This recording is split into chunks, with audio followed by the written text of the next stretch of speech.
masoko zingine. Riwruok jochiw thieth mochung'ne thieth mar oganda seyo bad migawo mar thieth magiwacho ni ojwang'o jopuonjre ma jochiw thieth e chenro margi mar osara kod chenro mar ndiko jochiw thieth e yo mar ratiro.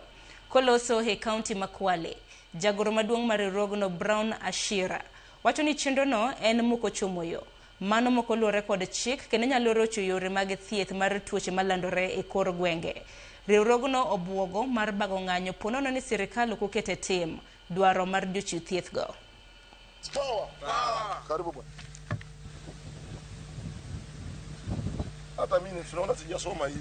The chair of the internship policy is the Director General of Health, Dr. Patrick Amoth.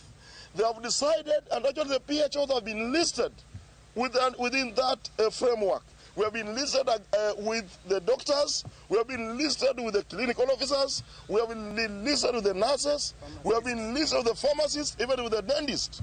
But they have decided to give, to pay and post a stipend to other cadres, and have actually excluded the PHOs. Interns are not volunteers. They are professionals gaining practical experience while delivering valuable services to the people of Kenya. It is only fair that they receive their stipend and be considered to the internship program by the Ministry of Health. Intern wa public health pia ni sawasawa na intern wa other medical cadres.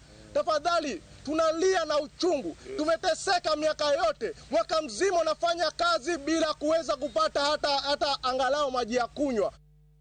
Kopogre gi manya korom ga